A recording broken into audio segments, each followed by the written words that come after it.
చెప్పండి sir. ప్రమోషన్స్‌కి hero support చేయట్లేదు అనేసి ఇనిపిస్తుంది. అది ఎంతవరకు వాస్తవం? ఏంటి? సుధీర్ ఈరోజు గూడా రాలేదు.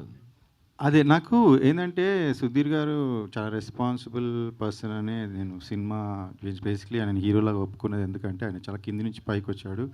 ఆయనకి ఎప్పుడు పెట్టలేని బడ్జెట్ పెడుతున్నాము కాబట్టి హీల్ డూ జస్టిఫికేషన్ అనుకొని సెలెక్ట్ చేశాము.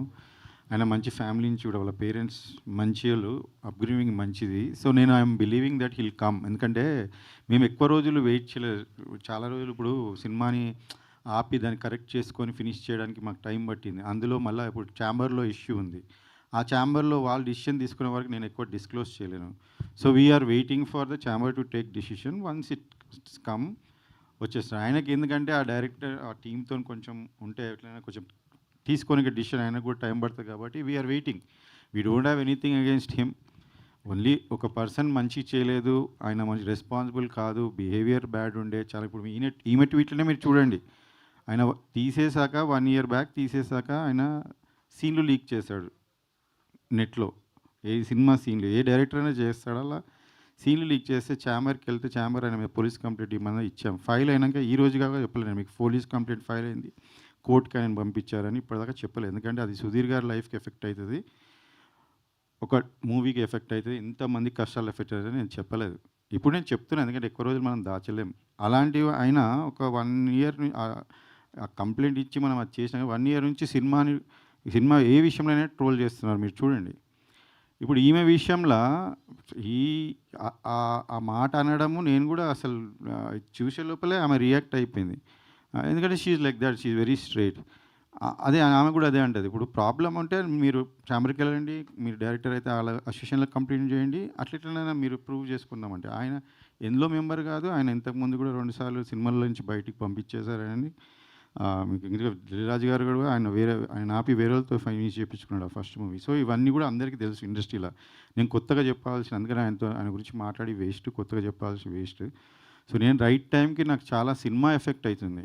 అందులో డబ్బులు పెడతానే ఉన్నాం, సినిమా ముందుకు జరగట్లేదు, డిలే అవుతుంది. చాలా విషయాలు ఉన్నాయి నేను చెప్పాలంటే. అందుకనే ఆపి సుధీర్ గారికి చెప్పి 2 సార్లు చెప్పాను ఆయనకి. ఆయన రిక్వెస్ట్ చేసినప్పుడు మళ్ళా పెట్టుకున్నాను. మళ్ళీ బడ్జెట్ కూడా ఆయన రిక్వెస్ట్ చేసినందుకు ₹1,00,00,000 ఎక్కువ కూడా పెంచాను లాస్ట్‌కి. ఇలాంటివి నేను అన్నీ చేశాను. I am 100% honest and fair and I believe in God. Everything happens for good. So ఇప్పుడు కూడా ఇది సినిమా చేసుకొని ఇంతవరకు వచ్చామంటే కూడా ఒక స్టేజ్ నుంచి వీఆర్ రియలీ గ్రేట్ఫుల్. అండ్ ఒకటే చిన్న లాస్ట్ హడిల్ ఇస్ సుధీర్ గారికి తొందరలో వాళ్ళ గురించి తెలుస్తుంది. ఆ తర్వాత ఆయన వస్తాడు. ఛాంబర్ కూడా ఉంది కాబట్టి వాళ్ళ దగ్గర వాళ్ళ ముంగట డిసిషన్ ఉంది కాబట్టి ఐఎమ్ హోపింగ్. ఇప్పుడు నేను ఆయనని మీ మీడియా ద్వారా కూడా నేను ఆయన ఇప్పుడు కోరుకుంటున్నాను. ఇది మీ మూవీ, మీరు యాక్ట్ చేశారు, నాకు మీ మీద ఏమీ లేదు. మీరు కూడా ఛాంబర్లో చెప్పారు శేఖర్ గారితో ఏం లేదని. ప్లీజ్ రండి. ఎందుకంటే ఈ మూవీని రీచ్ చేయడం, ఉన్న మంచి మెసేజ్, మంచి మూవీని ముందుకు తీసుకోవడంలో మీ పాత్ర కూడా ఉంటే మీకు సంతోషంగా ఉంటుంది. This is the best. I'm telling you, ఆయన క్యారియర్లోనే ఇది best movie so far. So ఆయన కూడా పార్ట్ ఆఫ్ దిస్ ఉంటే మాకు సంతోషమే. So I'm hoping that he'll consider and he will come soon. Okay, మనకి ఇంకా ముందు ఈవెంట్లు ఉన్నాయి, వస్తారని ఆశిస్తున్నాను. ఓకే. ఇప్పుడు టీజర్ కూడా చూసాము. కాకపోతే టీజర్‌లో సుధీర్‌ది జనరల్ వాయిసే ఉంది. అంత అండ్ డబ్బింగ్ ఏం చెప్పలేదా? జనరల్ వాయిస్ మాకు సినిమా మొత్తం మూవీ కొంచెం అడ్వాన్స్ టెక్నాలజీ వాడామండి. అంటే నా ఫ్రెండ్ ఇందులో మీరు ఆ టర్మే కొత్తది అనుకుంటా, సౌండ్ డిజైనర్. అయితే జర్మనీ నుంచి చూసి ఈ మూవీ స్టార్ట్ చేసే ముందు వచ్చి జర్మనీ నుంచి ఒక హాట్‌స్టార్‌లో ఒక సిరీస్ చేశాడు. తర్వాత వచ్చి నేను ఇట్లా చేశాను, నీకు డబ్బింగ్ ఇవన్నీ ఖర్చులు తగ్గుతాయంటే నాకు తెలియదు అప్పుడు. ఎందుకంటే మనం జనరల్గా బయట చేయిస్తాం తర్వాత. అట్లానే ఆయన ఇప్పుడే కాదు, మేము స్టార్టింగ్ సాంగ్స్కి ముందే మేము చూసుకుంటున్నప్పుడు సినిమా కూడా అంతా ఆయన క్లీన్ చేసి ఆయన కొత్త టెక్నాలజీ వాడి ఆయన పర్సన్స్ని పెట్టి చేంజ్ చేయాలి. సో జనరల్లీ మనకి అంత అవసరం ఉండదు డబ్బింగ్. కొంచెం న్యాచురల్గా ఉన్న చోట్ల న్యాచురల్గా పెట్టాము. అయితే చాలామంది స్టార్స్ డబ్బింగ్ అట్లనే అయిపోయింది అండ్ మోస్ట్లీ ఆన్ సెట్స్ అయిపోయింది. ఎందుకంటే ఆయన కొత్త ఎక్విప్మెంట్ తెచ్చి వాడింది కాబట్టి మాకు అది హెల్ప్ అయింది. సింక్ సౌండ్లో ఏమైనా చేశారా? I clearly don't know that technology. ఆయన కొత్తగా జర్మనీ నుంచి వచ్చి వాడాడు ఒక ముగ్గురిని పెట్టుకొని.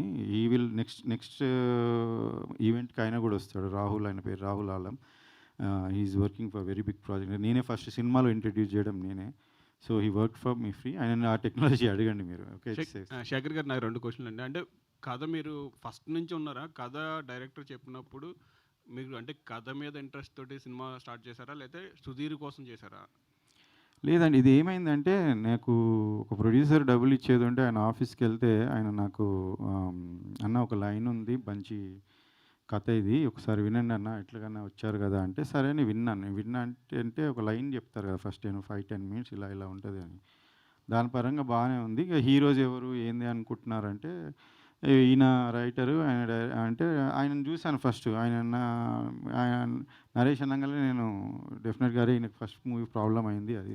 లేదన్నా ఆయన కథనే కథ తీసుకొని మనం వేరే డైరెక్టర్‌తో చేద్దాం అన్నాడు. సరేనా వేరే డైరెక్టర్ ఓకే అనుకొని మేము కూడా ఏమన్నాం సరే లైన్ ఇది. సో ఎట్లా ఇది మీరు చెప్పింది కదా ఫస్ట్ హాఫ్, సెకండ్ హాఫ్ అంటే సార్ నేను ఒక 45 ఏమంటారు దాన్ని మినిట్స్ అంతనే రాసాను. ఇంకా మిగతాది మీరు రైటర్స్‌ని ఇస్తే నేను కూర్చొని డెవలప్ చేసి ఇస్తాను ఒక 20 డేస్‌లో అన్నారు. అంటే సరే నేను ఆలోచించి చెప్తా 2 డేస్ తర్వాత మరి హీరో అనుకుంటున్నారు అది ఇది అని.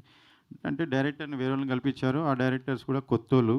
నేను ఇంతకుముందు కొత్తోళ్ళతో వర్క్ చేసి నాకు ఒక ఇబ్బంది అయితే నేను వద్దులే అని నేను ఆలోచిస్తున్న టైంలో హీరో అంటే ఇంక ముగ్గురు ఆప్షన్స్ ఉండే. ఇద్దరు పెద్దోళ్ళు ఉండే. ఈయన సుధీర్ గారు ఈజ్ ఆళ్ళిద్దరికన్నా చిన్నగుండే. అయితే నాకు generally see that's what I am very నేను చాలా మిడిల్ క్లాస్ ఫ్యామిలీ నుంచి వచ్చినానండి. కష్టపడేటోళ్ళంటే నాకిష్టం.